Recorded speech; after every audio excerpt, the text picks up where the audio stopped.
Hello, my name is Dylan McElreath, and this is my Pressing Issues final project. The pressing issue that I decided to focus on today was that the majority of young American Christians really aren't evangelizing at the rate as what we used to. A study in Christianity Today said that 85% of millennial Christians believe that evangelism is important to Christianity. However, only 25% of those Christians believe that are actively searching for an opportunity or any area to evangelize. This is really an issue that hasn't really been addressed in church history because Christianity has largely been spread through evangelism. And it started in the early church entirely through evangelism, and then it reached me here at Reno, Nevada.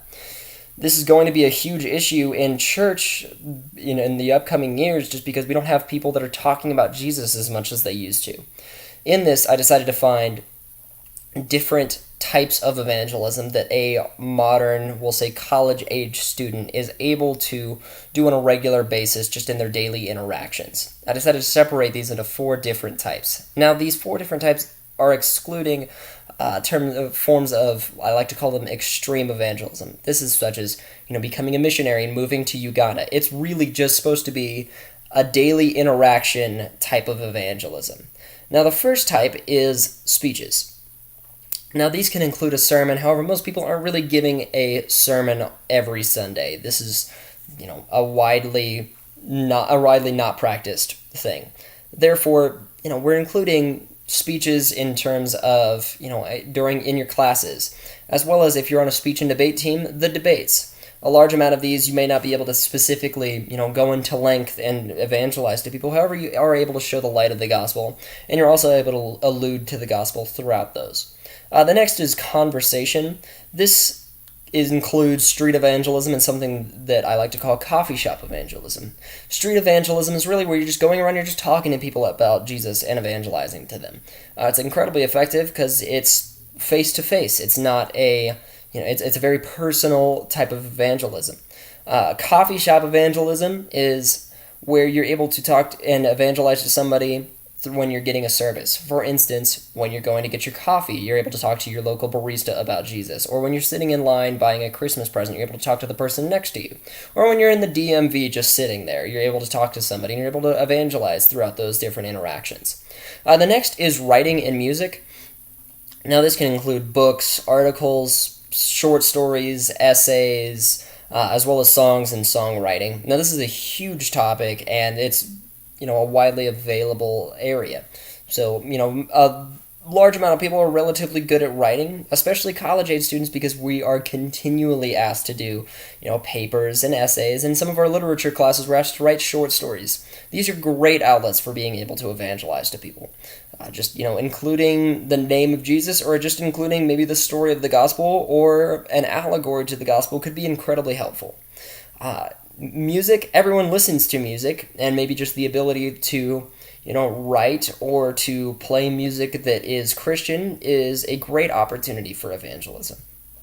Also, you could write, and if you get the chance to record music, that is excellent, and then maybe you could do something in the form of Christian worship, or you could do something along the lines of like what the band Switchfoot does, in which they they write their music, which is arguably very Christian. However, they aren't directly evangelizing, and that they're not, you're not proclaiming the name of Jesus. They're just proclaiming, what a Christian should be doing, and therefore it opens up the area for, a large amount of conversations. The next is a relatively miscellaneous category. I like to call it other forms of artistic expression. Now, this can include paintings, sculptures, drawings, videos, pictures. It's the parameters of this are almost endless. This includes pretty much anything artistic that isn't writing or music. This is just everyone has some form of a creative talent, and this is just the outlet for that. The reasons that I, try to look at these are because it's local as well as global.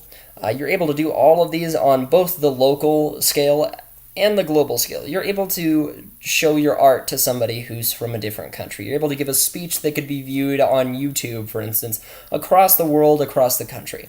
You're able to, make sculptures or have paintings or videos that are able to be viewed throughout the world. I also try to do a more of a holistic form of evangelism in that we're trying to reach the needs of everyone creatively. Of course, we're not trying to, feed the homeless or something like that.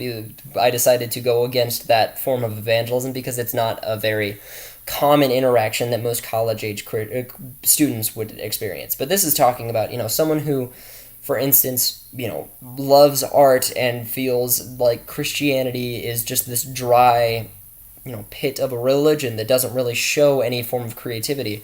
The different forms of artistic expression are a great example of that, as well as people who are looking to go a much more logical approach throughout Christianity. They're able to listen to speeches and sermons and have conversation with street evangelists who are able to talk to them about this. The outcomes of this were pretty interesting. In this, I challenged 30 people that I had interviewed to proclaim the gospel in a way that they felt was most comfortable throughout the 4 different topics that I had given them. So to start, I asked them, first off, before anything that they started, I asked them, what would you think would be the most effective form of evangelism that somebody else could do? So that way it removes them from the situation. 21 people said that both speech and conversation would be incredibly effective for somebody in terms of evangelism because it could reach large amounts of people and it's a face-to-face interaction. The majority of them said that they don't think that the artistic forms, for instance, would be very useful. Afterwards, however, I encouraged them to do whatever they felt was most comfortable. So afterwards, I talked to them and first off asked them what they had done and also what the outcome of that was. The large majority of them said that they did some form of writing, music, or the other forms of artistic expression. It was something like 10 people did some form of writing or some form of music, and then the large amount of people, something like 14 to 15 people, did the other form of artistic expression. We had somebody that did a video. There was somebody who drew a painting or had a drawing. There was one person who did a sculpture, but I'm not really sure if that's really a common thing. In this, they said that it was a fairly effective thing and that people were talking to them about it and they were, interested in the fact that this wasn't an evangelism technique in which they were trying to get in their face or they were trying to beat them down with logic, as one of them had said. They believed that this was a way to just, first off, use their creative outlets and proclaim the love of Jesus at the same time. This study is incredibly important in that not everyone is built to be a preacher, and not everyone is built to be a street evangelist. We have a large amount of introverted Christians today. In this, we really don't have an outlet for them in the traditional sense of evangelism. Most of the time, if you talk to somebody about evangelism, they think of some form of a street evangelist, like a Todd White, for instance, or they think of a preacher. This really is an effective form of evangelism because not everyone can do it. That's why it is so excellent. It's great to see people who are able to preach, and it's great to see people who are able to street evangelize. But also the ability of someone to create this beautiful video or a beautiful painting that shows the love of Jesus is just as important and can reach just as many people. In this, we really have to start adapting to these techniques so that we are able to have evangelists that are universal, in that we can have anyone and every Christian be an evangelist. If these aren't adapted and adopted in Christian society, I am highly doubtful of a continued growth in the Christian church. This will be something that our conversations are going to have to be geared toward, and this is something that we're going to be having to focus on for a long time.